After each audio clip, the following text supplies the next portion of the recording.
We are really excited to partner with Ohio Campus Compact for this session. So in case you're wondering how this came about, I came across an article in April that was in Inside Higher Education entitled Lessons for Becoming a Public Scholar. And it was written by none other than Dr. Harvey Graff, who's with us today. So I reached out to Stephanie and said, this sounds like a really committed and inspiring veteran scholar who does public scholarship, and we have some in our state as well. Why don't we get together and do something that will have the conversation so that we can inspire other folks to think more about public teaching and scholarship? So here we are.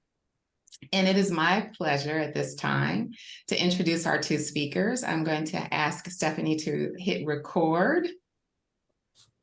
Leslie, I already did. Thank you, Stephanie. You're welcome. So Dr. Harvey Graff is Professor Emeritus of English and History, Ohio Eminent Scholar in Literacy Studies, and Academy Professor at Ohio State University. He's the author of several books on literacy and history. In history of literacy, children and youth, urban history, interdisciplinarity, and he is now writing Reconstructing the Uni-versity from the Ashes of the Multi and Mega-versity. Sounds very interesting. Dr. Spoma Jovanovic is Professor Emerita of Communication Studies from the University of North Carolina at Greensboro. She collaborates on community initiatives and activist strategies to enhance dialogue and creative action. Her books include Democracy, Dialogue, and Community Action, Truth and Reconciliation in Greensboro, and Expression in Contested Public Spaces, Free Speech and Civic Engagement. So we are going to go ahead and get started, and Stephanie and I are going to ask questions, and then we will leave a significant amount of time to have a conversation. And so if you have questions that you already want to go ahead and enter, please feel free to put those in our Q&A area, and we'll get to them. Thank you. Perfect. Thanks, Leslie. Hi, everyone. My name is Stephanie Dodd. I'm the Executive Director of Ohio Campus Compact. So excited to be able to bring this to the members in both Ohio and North Carolina. Excited to partner with Leslie and North Carolina Campus Engagement, and so appreciative of Harvey and Spoma for joining us today to speak on such an important topic. So before we get into our conversation, I want to ask you both, what do you mean by public scholarship? Is it the same or is it different from community engaged scholarship? So I will, who wants to go first? Glad to go first. Okay. Okay, I'm going to give a complicated answer, as I think we need to. First of all, and I know that my colleague will approach this from a slightly different but overlapping perspective. I think public scholarship and community engagement are not synonymous, but they overlap. A lot has to do with how we conceptualize and try and put into operation community. In my own public work, since I was an undergraduate, I have crossed different communities. Sometimes it is the immediate local residential community, sometimes it's others. But let me make an initial approach to you're asking about definitions. In just thinking about our discussion, I want to point to at least 4 distinct but also overlapping definitions or conceptualizations.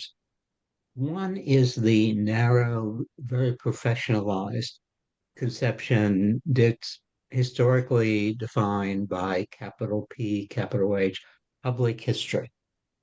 This has been, in my view, too narrowly defined, but it's been training graduate students, sometimes at the master's level, occasionally at the doctoral level, for careers in museums, archives, kind of administrative work from a scholarly background, at least at the bachelor's and master's level.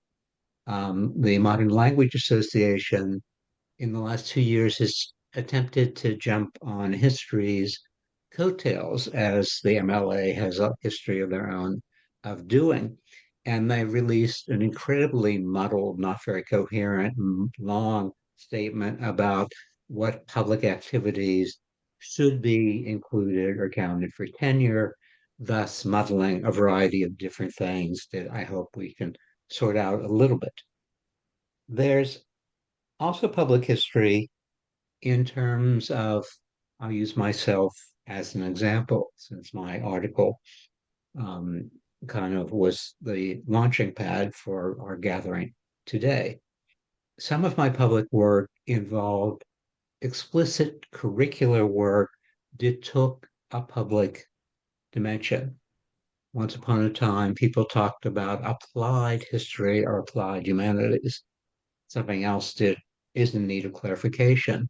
But very early in my career, living because of a lack of jobs, to put in context, in Dallas, Texas, hired from an airport interview in 1975, sight unseen, I taught, to my surprise, the first course on the history of the city of Dallas.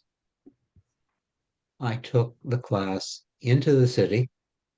My dean at that time was willing to pay for a bus for one class session. I got a city planner to be the guide door, and my suburban students just looked out the window and said, "Is all this in Dallas? How much are houses around here?" Literally. But each of them did a research paper on the city, starting an archive. Later on in my career at San Antonio, teaching a doctoral seminar cross-listed in English, history, and education on the history of growing up. Through some good luck, I became acquainted with one of the curators at the local history museum. The seminar turned from basic reading, and together we planned an exhibit. So an institutional linkage that's possible, benefiting the larger San Antonio community, but also the museum community. A third example that in some ways still goes on because of my book, Conflicting Paths Growing Up in America. I was invited to be the academic advisor for a landmark project at what was called the Chicago Historical Society, now renamed the Museum of Chicago History. They received multiple grants and had a 4-year project based on recruiting an incredibly talented and diverse group of Chicago high school. I think they were recruited as freshmen and worked on the project as sophomores, juniors, and seniors. The curator, who remains among my good friends, and I and the museum staff taught them to do oral histories, which became part of the collection. We taught them to collect artifacts, sometimes from their families. We led them and guided them into planning an exhibit in the museum, and the project culminated in the spring of the 4th year with a public performance with creative material and historical material presented by the now high school seniors. There was a special issue of the journal Chicago History. The project was called Teen Chicago. I know we can come back to this now, and I don't want to go on too long, but one hears often, and I've said it myself, I don't have time for anything more than my classes, my writing, my research, all the goddamn meetings, if I can say goddamn on interstate Zooms. In all these cases, I extended my ongoing teaching and used my scholarship and what I knew. Sometimes it's a matter of good luck. The people in Chicago offered me 4 free trips a year from San Antonio to Chicago with meals and housing. How could I turn that down? And I made lifelong friends. Um, Other things, it was an extension of the curriculum. I can give many more examples as time allows and audience questions from what we did for 13 years with my campus-wide interdisciplinary initiative called University Studies at OSU, Ohio State University. That was what I did after I was offered a position in Columbus, Ohio, a place I had never imagined living. So enough for me for the moment.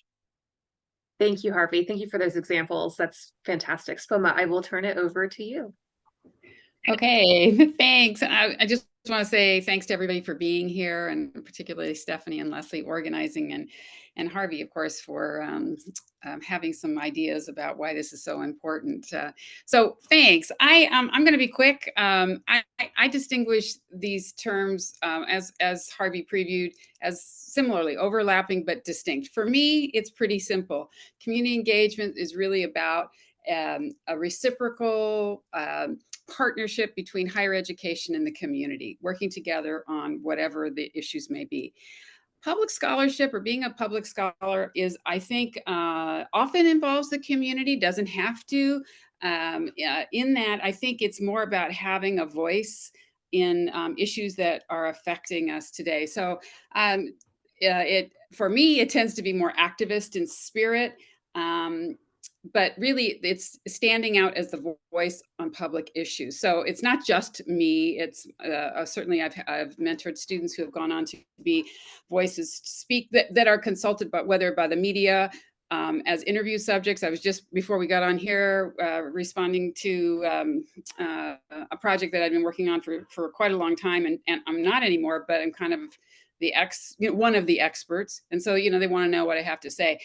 I have students who have been the expert on issues of feminist matters with regard to menstrual products, others on, on other social justice matters. So it's being consulted, but also writing op-eds, serving on community boards, maybe participating in acts of resistance. I think that's what a public scholar and what public scholarship for me is really focused on. And that has overlaps with the community, but it's not a requirement. So they're distinct and both super important. Thank you, Spoma.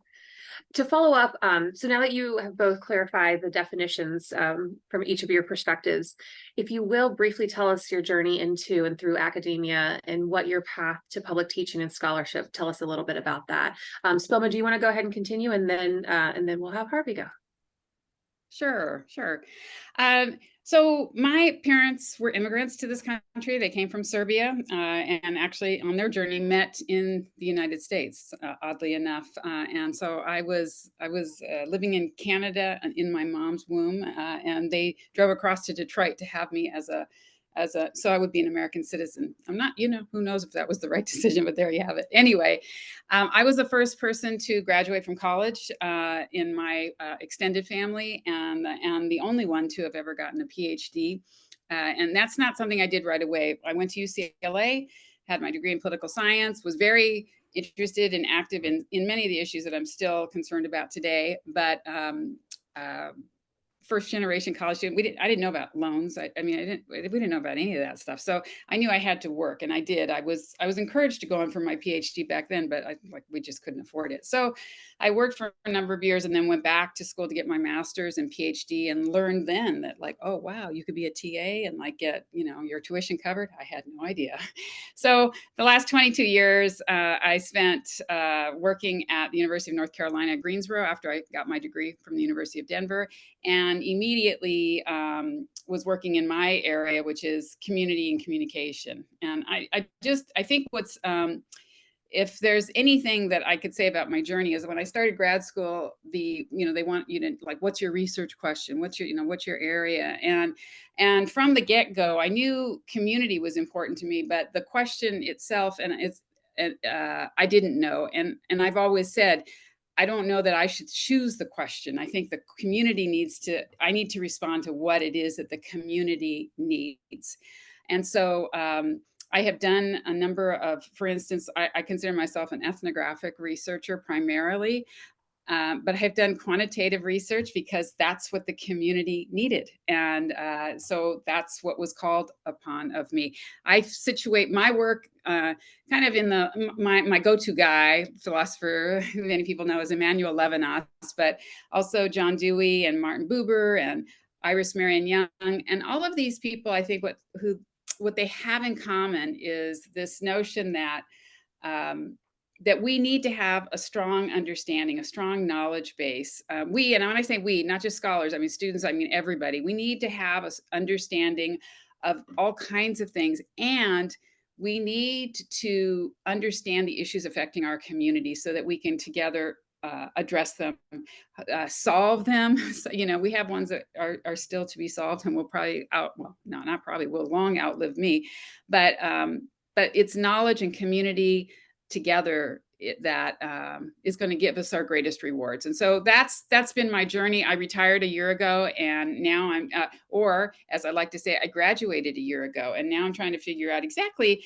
what I'm going to do. I'm finishing some writing projects, a book that I've been working on with some colleagues, but we'll see. But I think that life is an ongoing journey, and we just graduate from one thing to the next. So there it is. Thank you, Spoma. Thanks for sharing your journey. Harvey, will you share with us your journey? And my journey has interesting parallels and interesting differences from Selma's, which Selma and I need to talk about ourselves one day. Selma, I am 6 years into retirement. I had a rough transition, but I now give free retirement counseling around the world, having figured things out. My journey began growing up in the 1950s and 60s. I'm 74 years old. I'm emphatically a child of the 1960s. Last week, I did an oral history interview at my alma mater, Northwestern University, on student activism when I was a student.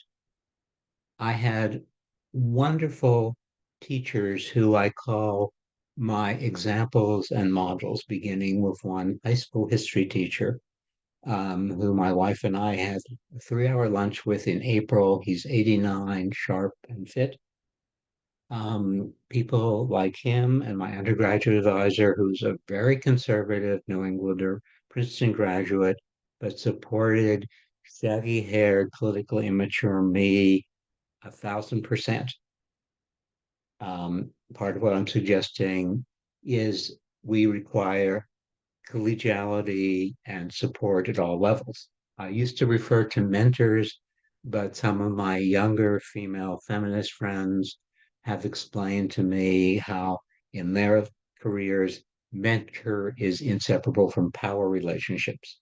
So I now use the words models and examples. When I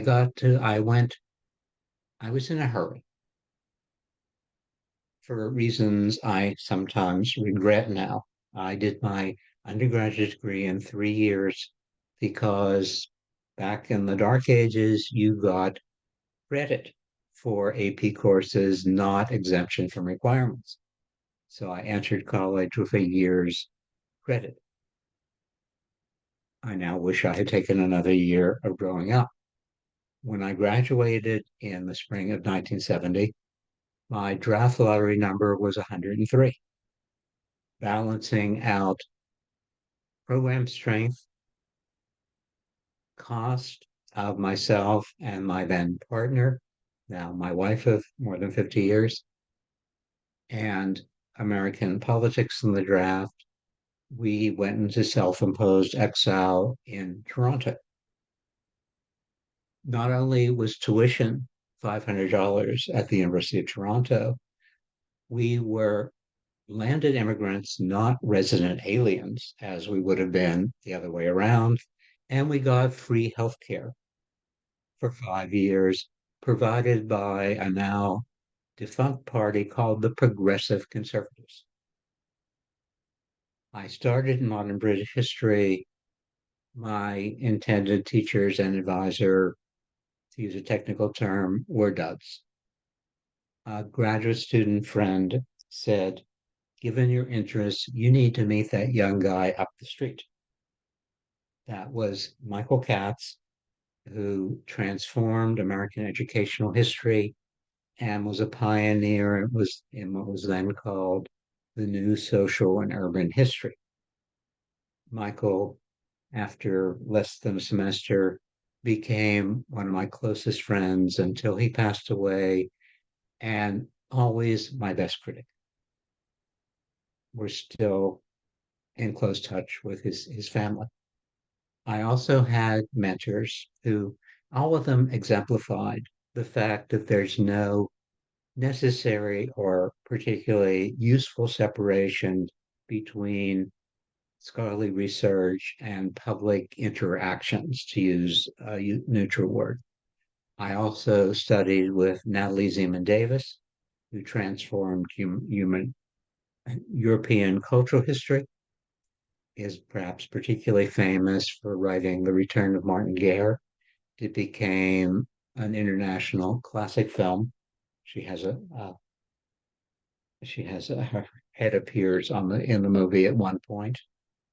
Natalie exemplified how a woman could be another phrase I abhor, the trailing spouse to her famous mathematician husband, and then go on to at least equal him, ending her career at Princeton.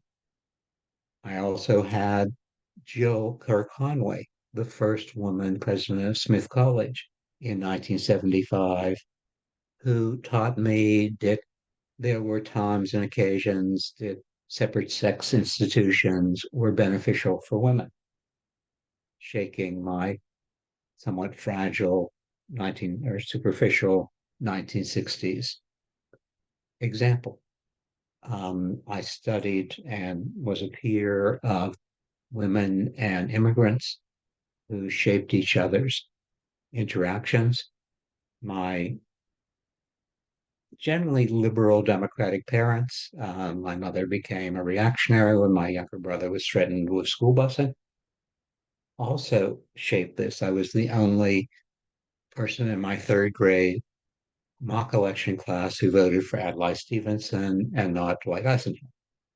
So a succession of things, starting with family, channeled, reinforced by education, a fair bit of luck with the models and examples I had, and then the great benefit of a succession of research topics that easily moved across the lines of, I'm going to use publics multiple and communities multiple.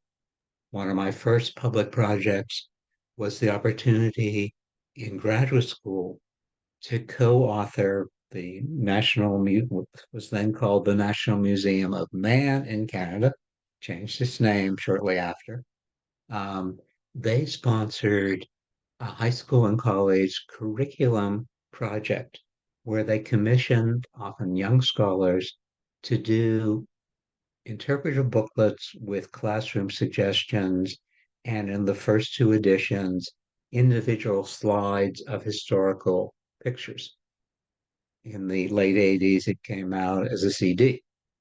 I did this with my classmate, Allison Prentice, a somewhat older Canadian, but bachelor's in the United States woman who did graduate work after being a teacher and after her sons were in school.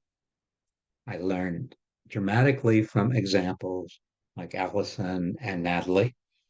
Every man growing up needs to have diverse examples.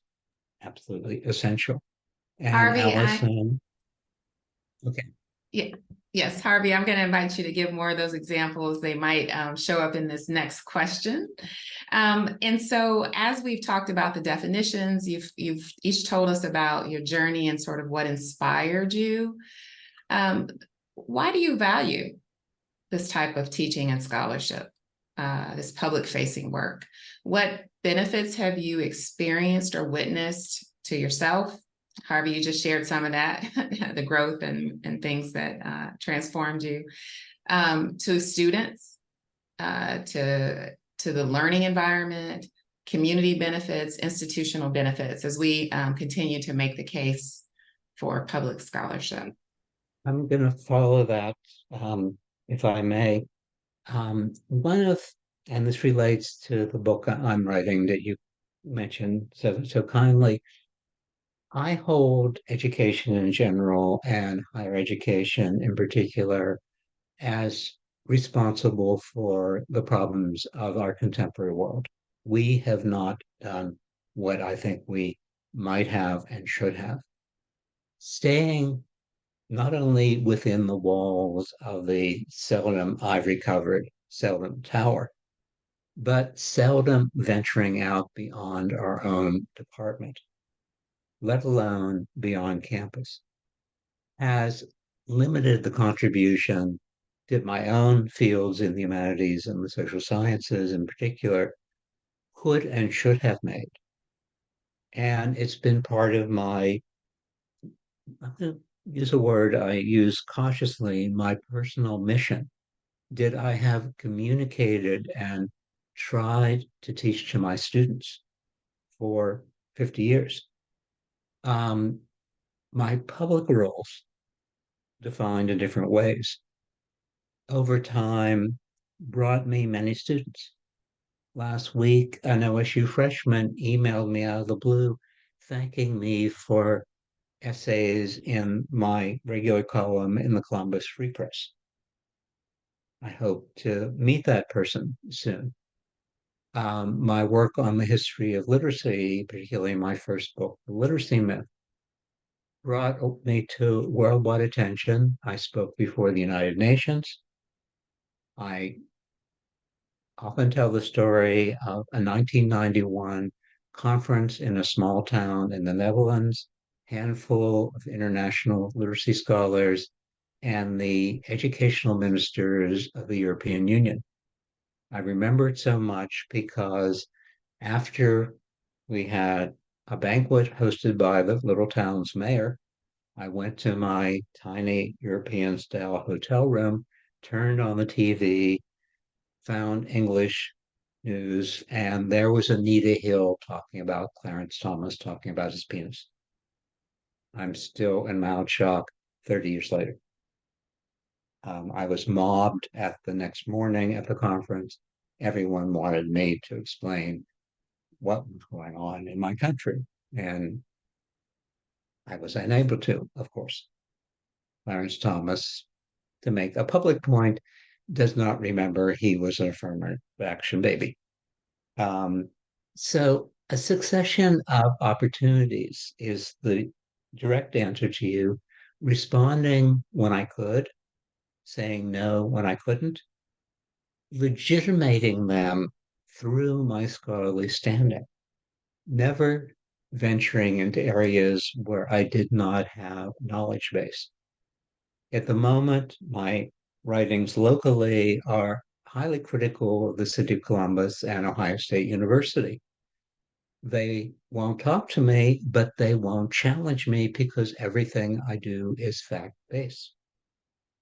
Now, untenured faculty have to be careful. This is one of the questions you're going to raise, and I'll venture there lightly now.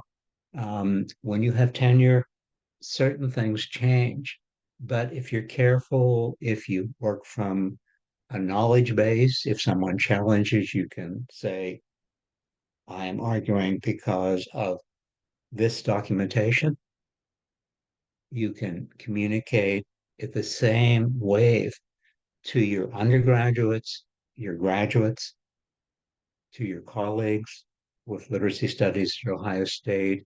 We involved almost the whole university, particularly faculty and graduate students. We had English professors and philosophers and doctors, MDs, talking about the different uses of literacy in their fields. They were so happy to actually talk to each other across this massive disconnected university. So is that enough of an answer for now, Alyssa? Great. Thank you so much, Harvey. And Spoma, what about you when you think about the benefits of this sort of engagement? Yeah, you know, for many of us, I think our childhood experiences have so much to do with, what happens when we grow up. And so I've always thought our communities were super important. And I don't know, maybe it's because there were 4 of us in my family in this country, and that was it. So this notion of the community was always a bit elusive to me. I wanted to be in a big, family, understand the community. I grew up in Los Angeles. Wasn't a great sense of community for me. And yet, whether it was at school or in my neighborhood, I realized that we had things going on, and there was so much to learn. I remember picking up a book when I was 12, Black Like Me, where a guy, colors his skin, right, to say what would it be like living in the world. And I was like, my eyes were open to like, wow, people are really suffering in this country in ways that I hadn't known before. So all of that is to say, by the time I graduated from college, and then I spent 20 years, I was a public information officer for a city, for the sheriff's department. I owned my own PR firm and was doing a lot of public information kinds of things. So it's no surprise when I decided to go back to college for my advanced degrees that I would stick with that, that I think that's what's important and needed in the world. So, I mean, luckily, and I want to say this, we are so fortunate now to have Campus Compact and other organizations that are supportive of this kind of work, because I know it was not easy for people before me, and even when I started to do this work and be recognized that this was important and critical. But for those of us who work in the community and see the changes that happen there, and see the joy and experience the joy of bringing a disciplinary, focus into some of the things and our skills, whatever they may be, and oftentimes that's research. That's really gratifying. For me personally, there's no way I could survive in the academy without the community. I wouldn't have. It's just the community was just so important. It made me more politically savvy. I met incredible people. It deepened my commitment to social justice. So be careful who you hang with. I was very lucky who I had the opportunity to hang with, and it's been a joy. I think for the students that I have been able to introduce to the community in new and exciting ways, and I mean hundreds and hundreds of students, for them, I think this made education meaningful. I mean, I know it's marketed today, like to get, and college to get a job, and there's no question that getting a job is important, but I love it when our students can see the relevance of the issues and use that in whatever job they get. So I do have former students who have become broadcasters and used their project in my class as their example to be able to talk about, because it was something meaningful, right?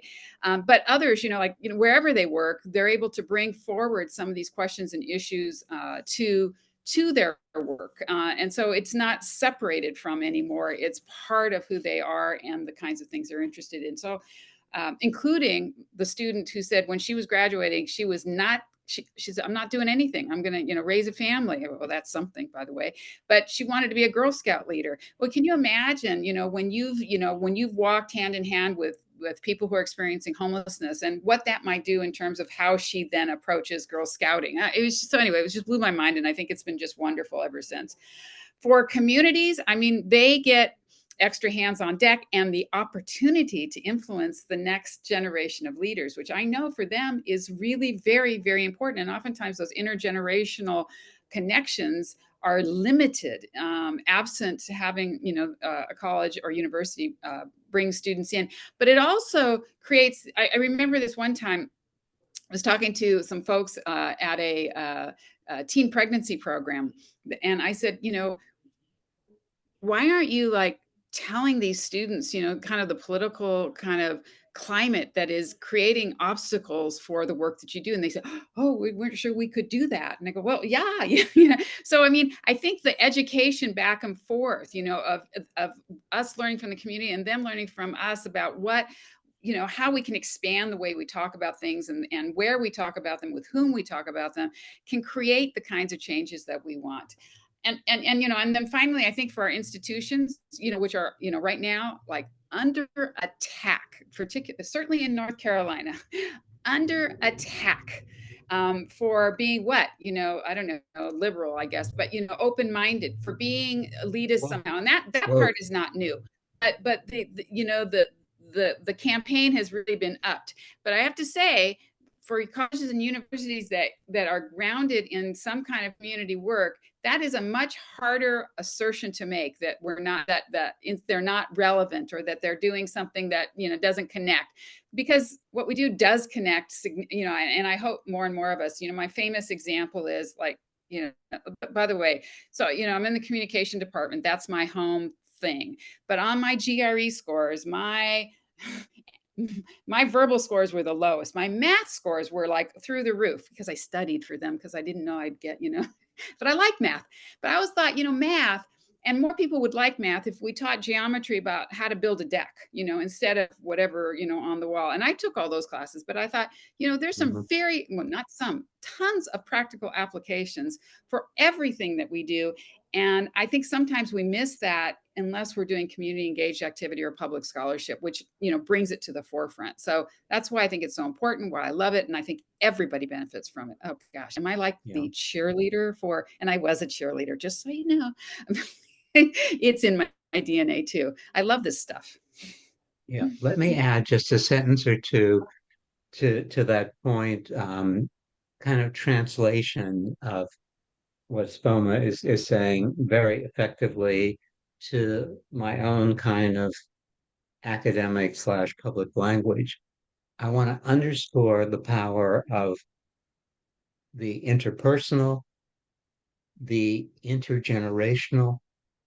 Students today, and I say this not just from my 50 years of teaching, but as a historian of childhood and youth, are facing perhaps the hardest time to grow up in American history. My student neighbors, other than the few who are actively illegally harassing my wife and me at the moment, they're surprised that old retired professors have any interest in them. They love to chat. They become good friends. Last year, we formed the seniors at Harvey U with 4 OSU seniors. We have T-shirts, the interpersonal, the intergenerational, and the next step is the interdisciplinary and the inter-community, linking the communities, multiple of the university with the multiple connections. Higher education was always vocational. This fuss today is out of historical context. Universities were founded to train priests and then administrators. Things like becoming a doctor and a lawyer were done as apprenticeship. We have no historical, and now I'm on one of my personal soapboxes, and I'll try and keep it short. We have no historical perspective. 99% of the terrible books, and they're almost all terrible, about higher education thinks that if you're conservative, the world ended at some undefined date when great books were never the norm. Great books were only the norm at 1 or 2 places. And on the left, there was a golden age for some undefined 10 minutes in the late 1960s. We have to see at least the post-World War period to today to see what's changed and what's not. Very little is unprecedented, but it's not the same at the same moment. And I'm controlling myself. No, that's great. I think this is a great conversation to kind of segue into the next question, which is, we wanted each of you to share some specific examples about your public teaching and scholarship, which you've given us some good examples. Specifically, I want to ask each of you if you would give an example of how you personally have spoken out or raised your voice about particular issues or causes. Harvey, do you want to go ahead and just continue from there? Sure. The best example is one that continues even more actively today. As a historian of literacy, I was unusually well qualified and placed and experienced to take an immediate public position, first against the attack on critical race theory, which is not a theory. And it was picked because it's three big scare words: critical race theory. All right-wing echo chamber was set up, and even more my activity against book banning.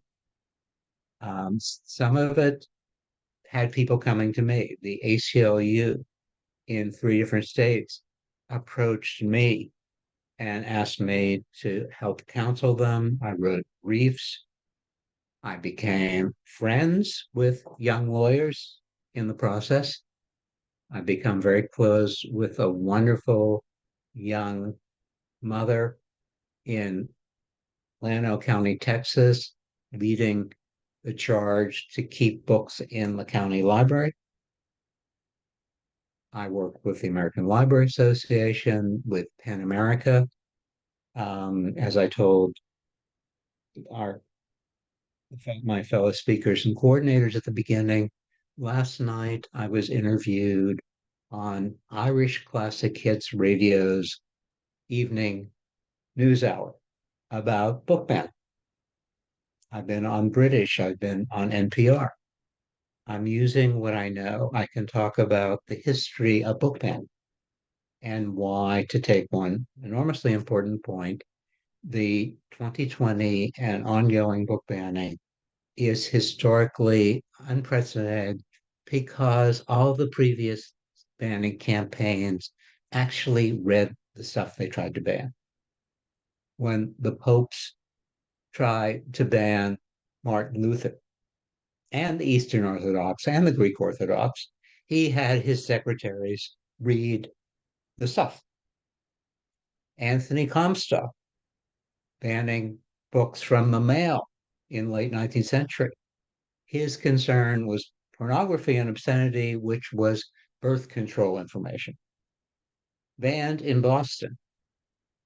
It's the last truly diverse banning effort because they went after Catch-22 as well as early Toni Morrison and everything in between. They read the stuff. Today, you get banned because a Google search of your book titles pulls you out. And if you're a white male, you never get banned unless you have gay or lesbian characters. If you're a woman author, an author of color, or a person who is differently gendered, then you're going to get banned. In the short term, it makes your sales soar. But in the long term, your publisher is unlikely to reprint.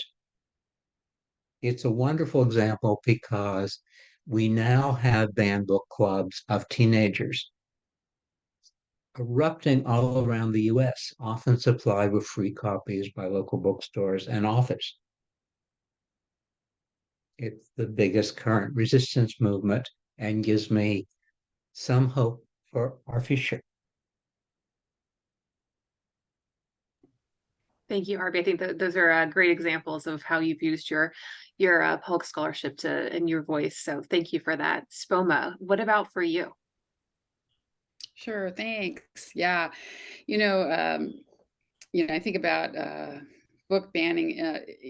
It raises its ugly head constantly, and in one of my classes, it did, and so in just in taking my students to a school board meeting, just to have that experience, and all of a sudden there were the discussions of a book ban. That was a shock. Anyway, we didn't do a lot of research, but we wrote about it and wrote an article that was published because it's just so important. What we did is we organized a march, the following school board meeting, from the library to the school board meeting, and we called upon all our community activist friends who that we have been working with on other projects to say join with us, and they did, and it was just a phenomenal experience. And so one of the things I want to say is I just touch very briefly on 3 projects, but they when you live in a community and you get connected to any kind of action of resistance, you are inevitably introduced to a range of people that are working on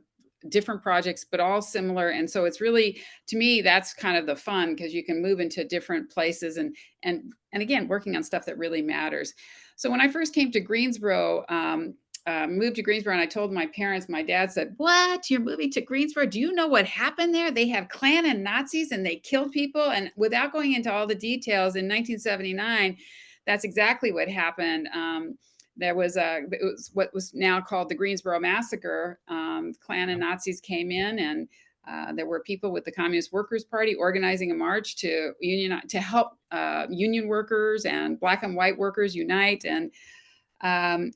And 5 people were killed that day. And for 20 years, 25 years, the city wasn't dealing with it. And finally, wasn't dealing with it effectively. Let me just put it that way. And so when it was just happened to coincide with when I moved here, I started asking about it. What's this? There was a Truth and Reconciliation process getting underway, and it would be the first in the country, first in the United States. It was following the South African model, and the first in the world that was grassroots originated. It's instead of like the government coming in and saying, in a transition government saying we need to have some reconciliation. So many places in the South and around the world have experienced all kinds of violence and need to reconcile and move forward. And in fact, after our process, we hosted an international conference. I didn't organize it, I was part of it.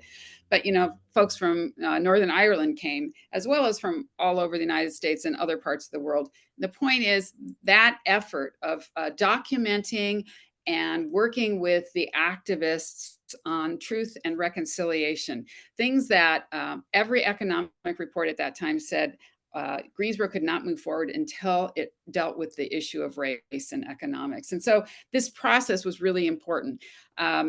They had 3 public hearings over a period, over months, and I was one of 10 experts from around the world that spoke as an academic out of 57 speakers. So, that's one place I spoke at, but also in the paper. And let me just say, my own university, I remember getting a call saying, "Spoma, we need an expert to talk about the Truth and Reconciliation process. Can you recommend somebody?" I was like, Yes. but sometimes I think they thought because I was so involved that I couldn't be objective, anyway, we blew that out of the water eventually, but that was there.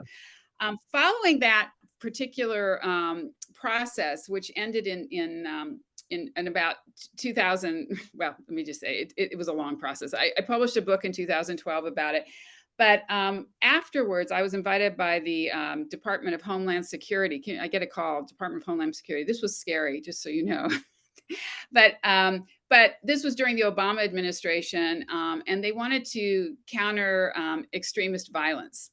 And they thought one way was we needed to make sure that college students didn't get pulled into extremist actions. And that they knew that community work was important. So because of my work in this, I ended up doing some of that as well. So that was one project. And that one, I just want to say, literally over a 10-year period of it was not a short-lived thing. But there were always things to do, and students got involved and started to learn our history and how the history impacts how we, where we are today, so that we can move forward.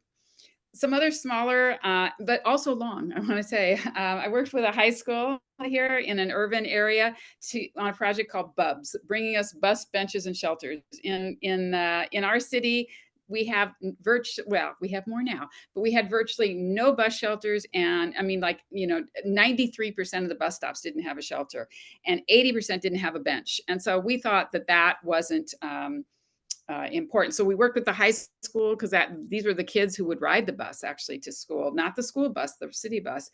And we changed policy about where you could, because that was one of the obstacles, where you could have a bench or a bus stop. And we made this part of the community conversation, because how I know this is the next project was participatory budgeting. And some of you may know a little bit about that, but it's when you take a portion of the city's budget and let people decide how it's spent. Chicago has done it very effectively for a long time, but Greensboro was the first city in the South to do it.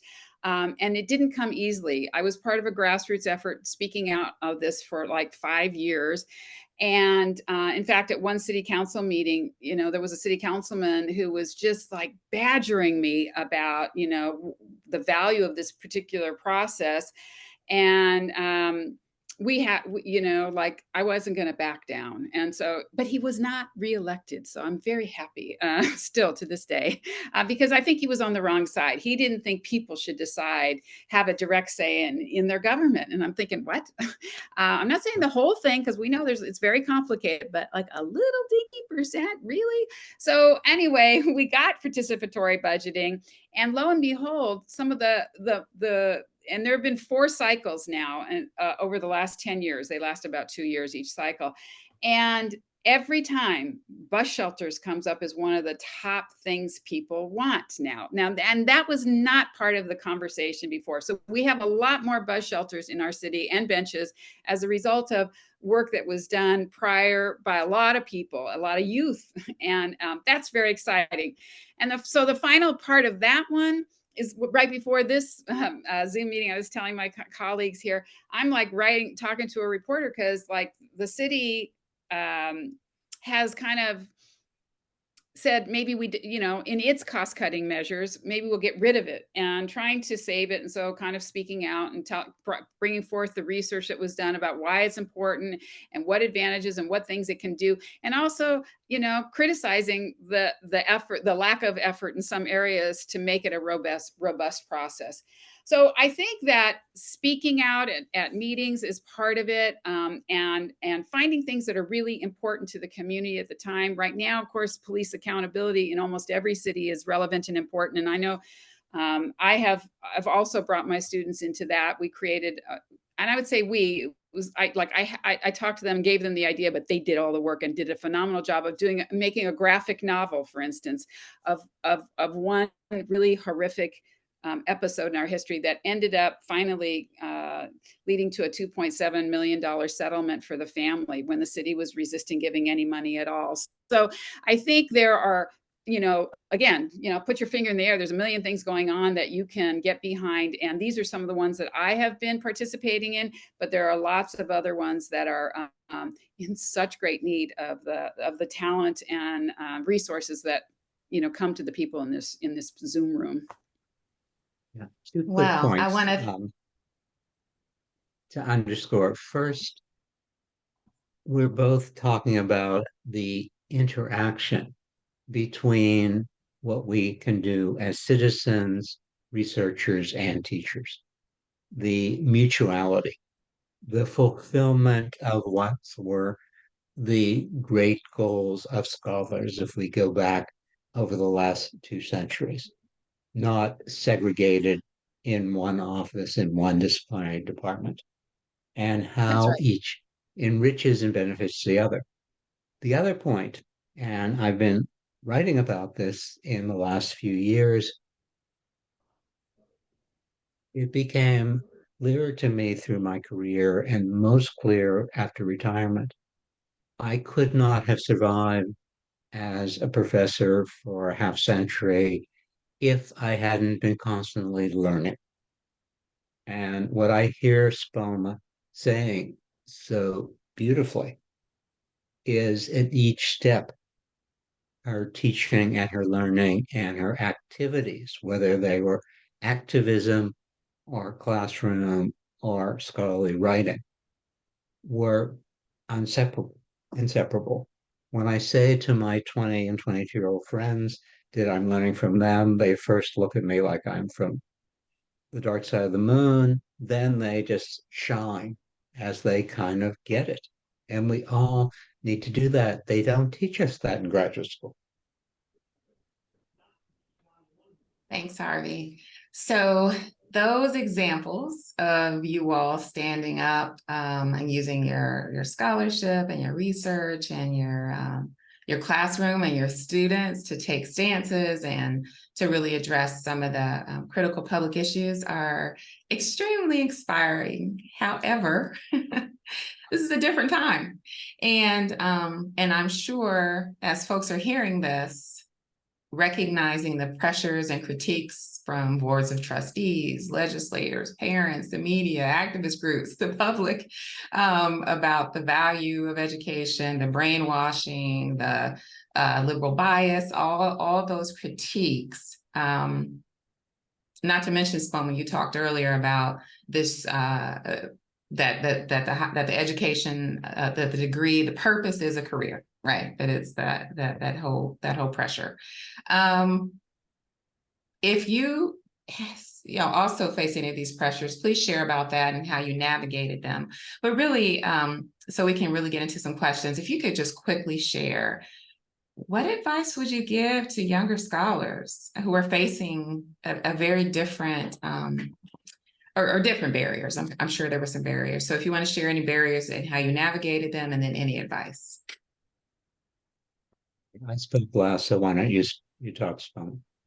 Okay, yeah, and I know our time is it goes by so fast. So let me go very quickly. I will say, this I think is a danger for anybody. I was threatened of not getting tenure. That the work I did was I was a community volunteer, and I went, what?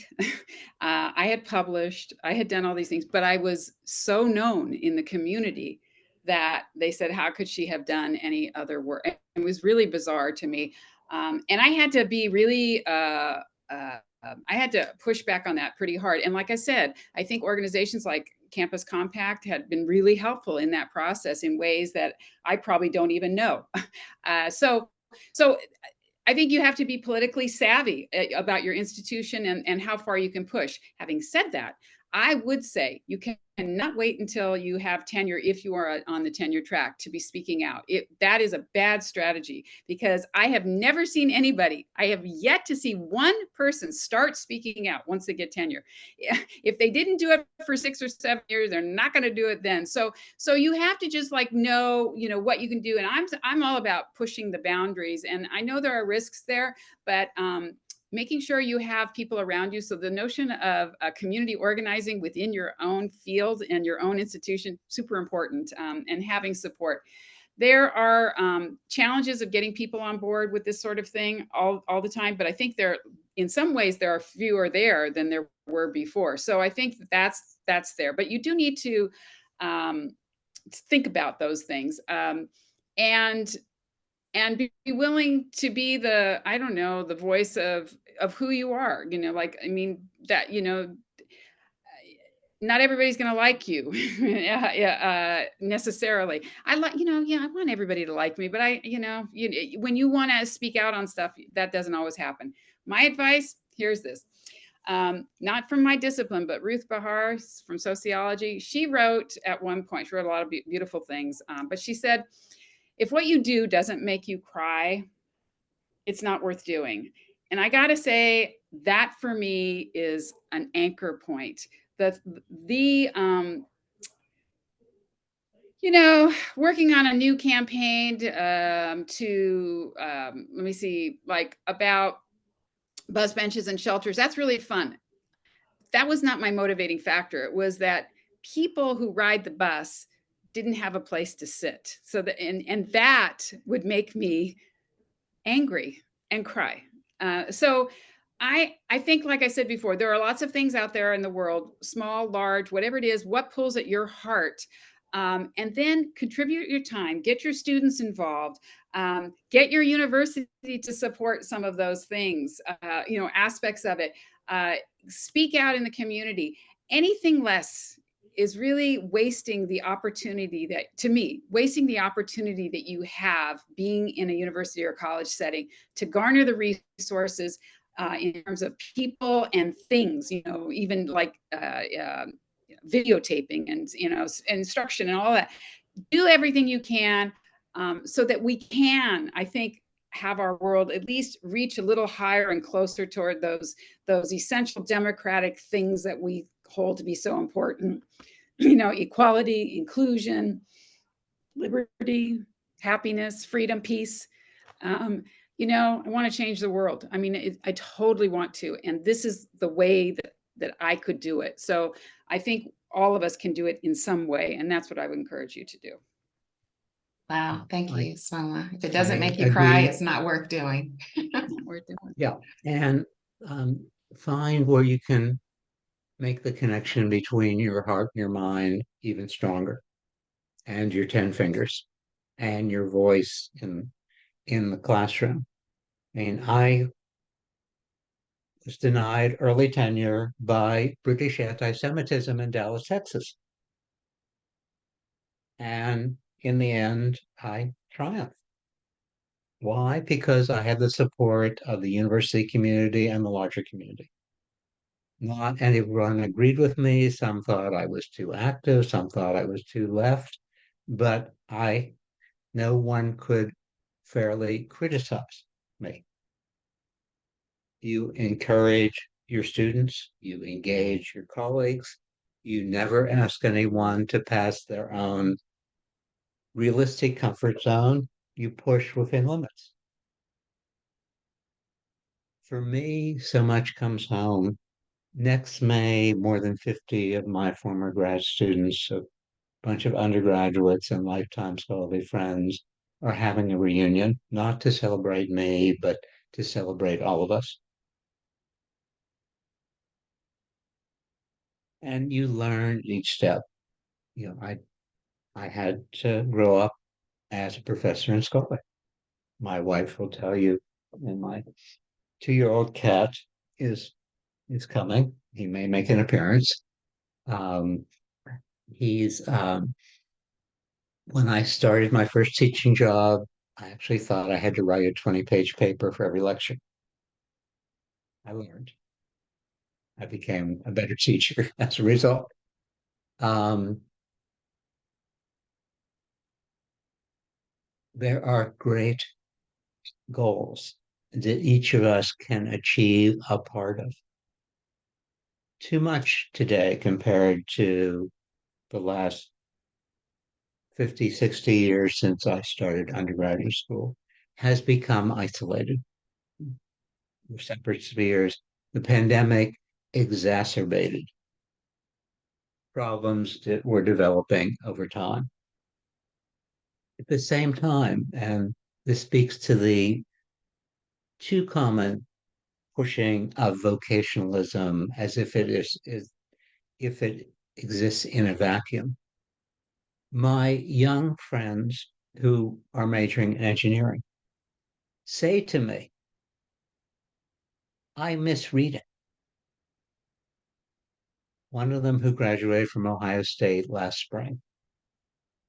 I almost understand technical systems engineering after Justin explaining it to me for 2 years.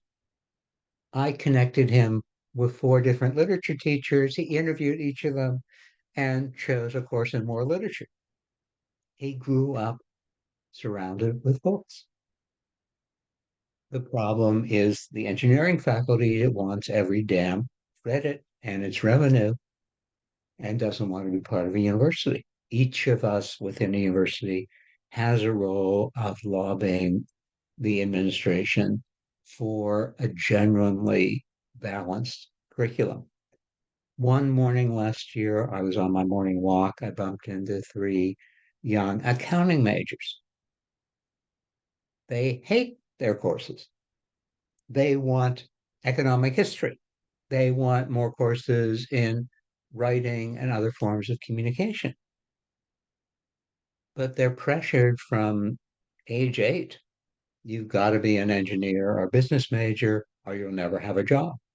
We could have much better engineers and business people if the humanities and the social sciences and the natural sciences would get their act together and work, because the crisis of diminishing majors and how admissions affects enrollment, affects budget in all universities, but most emphatically public universities, has impacted the social sciences and the natural sciences, as well as the arts and humanities.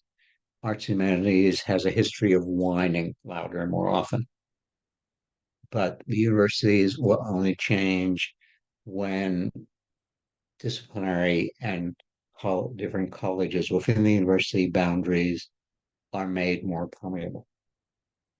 That's part of community engagement within the university in order to benefit the larger communities. I'm getting preachy, so I will stop.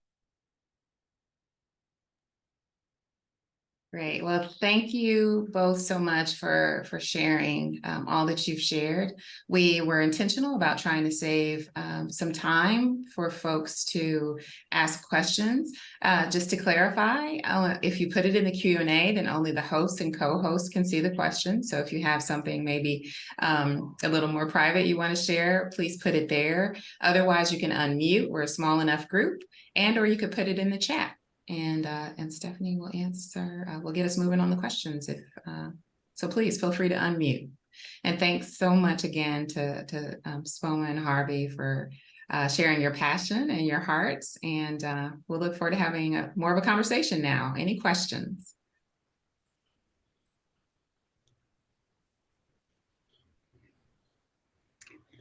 Or comments. I'd love to hear what people are working on or what they're feeling in this climate. And questions, your own experiences. Yeah, Ryan, go ahead. Yeah, I have a question. Ryan Nelson from UNC Chapel Hill. So I work with a interdisciplinary group of graduate and professional students who have some sort of community engaged research or non-research community engagement activity. And I find that in the sessions, it often turns into sort of like venting about how their departments don't understand what they're trying to do.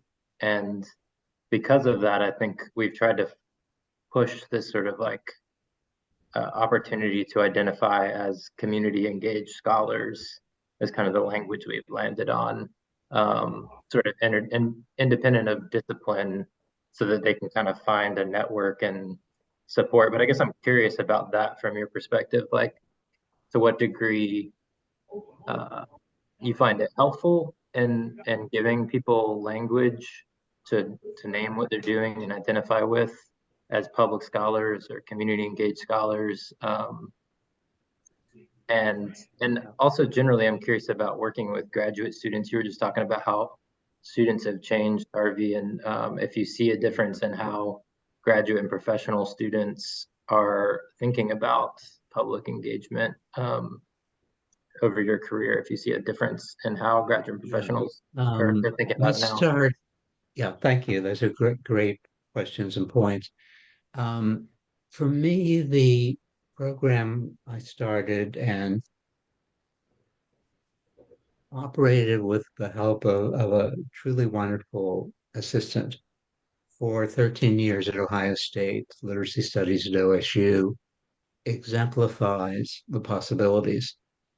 I had learned enough trying to be an interdisciplinary scholar in my previous jobs that when I got to Ohio State with resources, I knew I did not want a department of literacy studies. I did not want a major of literacy studies. So we did several things more or less at the same time.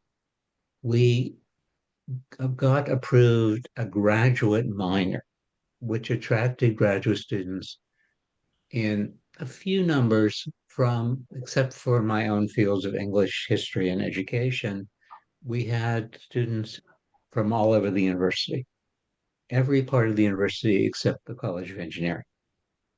Out of that, and more generally, we created a monthly graduate student seminar, operated and chaired by graduate student chairs who rotated. My assistant and I were the only non-graduate students allowed in the meetings. And we tried not to say very much. This body of students, we provided, one of the other things Literacy Studies at OSU did was working with departments and colleges. We brought in 2 or 3 guest lecturers from across the US and internationally each semester. And we provided time, sometimes lunch, sometimes a coffee hour, with any graduate students and a few interested undergraduates with the guest speakers in a separate opportunity from just whether they had the guts to raise their hand and ask a question in a lecture setting.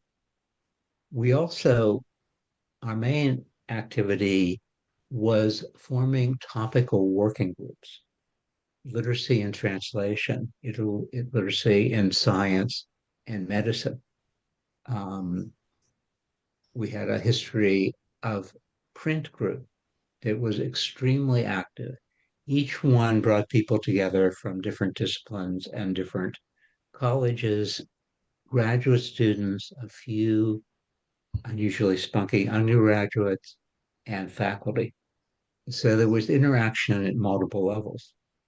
One of the things I'm most proud of is that some of our most active graduate students around 2008 expressed interest in having a graduate student conference. My assistant and I created ways, we literally taught them how to have a conference that they were responsible for. I'm stunned and I'm going to stand up for one moment. This is the program. We had over 300 graduate students from 6 countries to Ohio State. One of the things we're celebrating at our reunion next spring is the 15th anniversary. We formed a program committee that was national.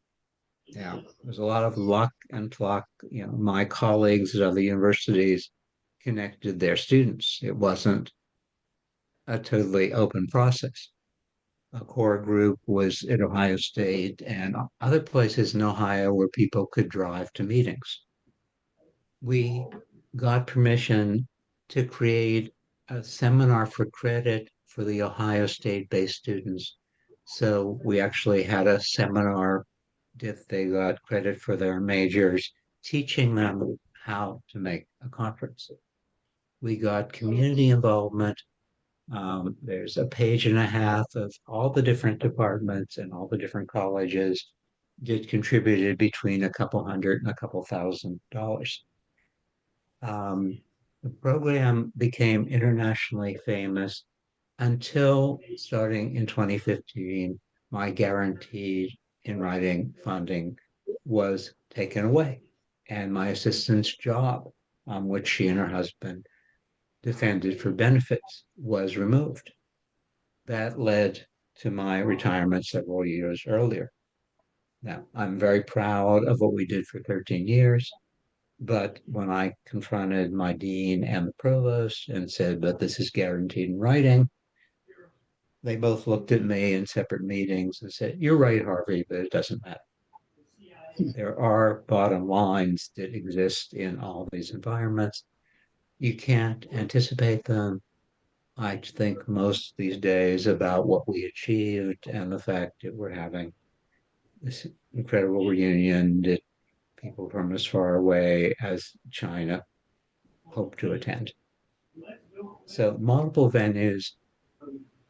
A word from my youth as a student in the 60s and 70s, different ways students can be empowered and brought into a community, but a community that's not isolated or segregated, if those things translate.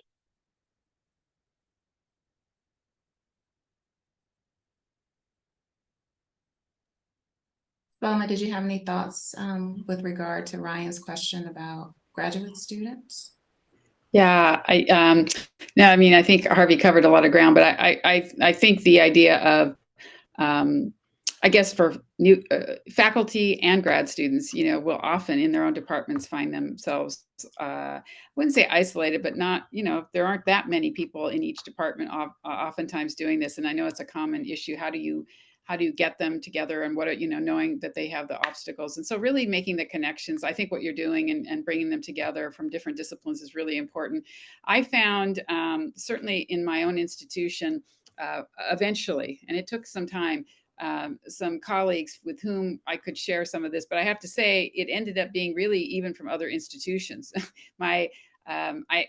in Greensboro, we have 5 different institutions. And so there's specific people, and then stuck with them, like I'm not letting them go. So we worked together for, the last 15 years because it's not easy. One, it's not easy to find people that want to do this work and, consistently and with the same perspective, or similar enough perspective.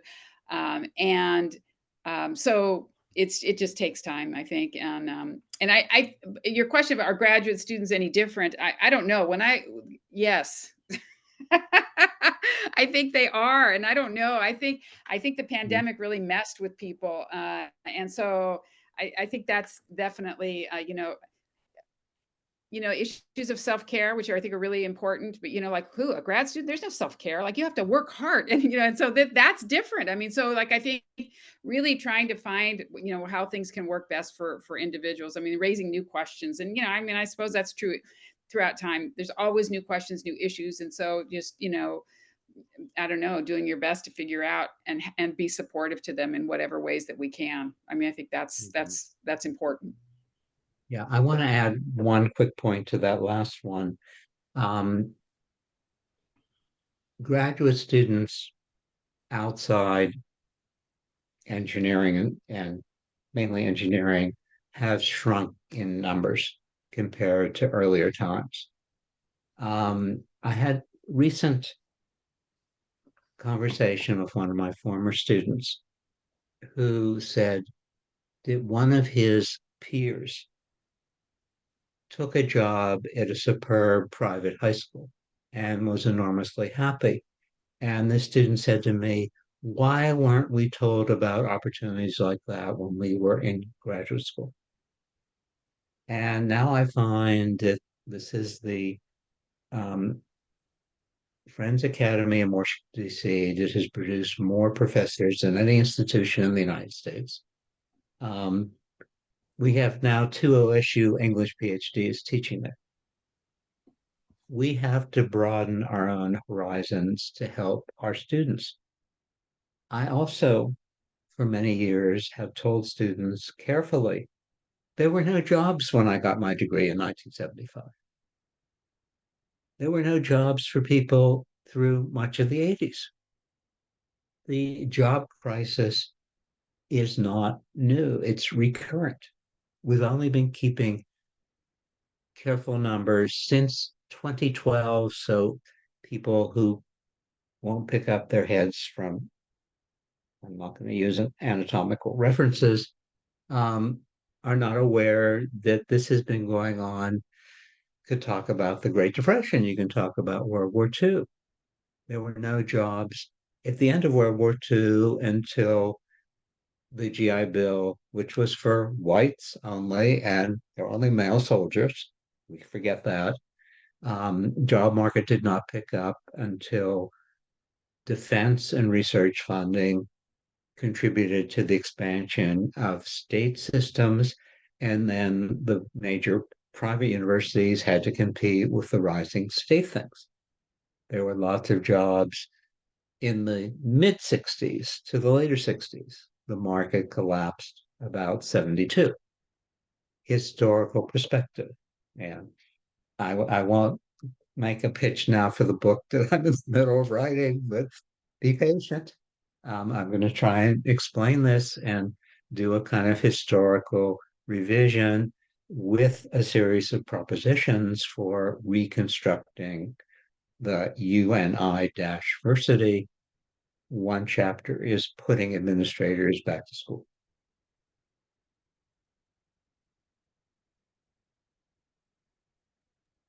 Great, thank you both so much. I think we have time for maybe one more question if anybody has one. Can open the floor.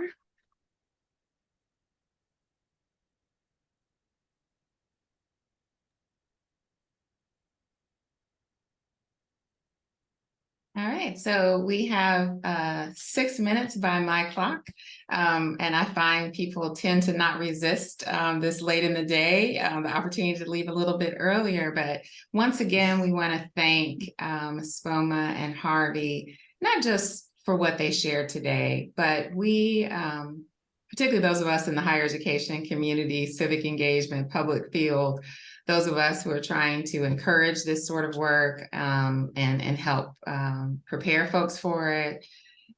Recognize the ground that you all tilled for those of us who are here today.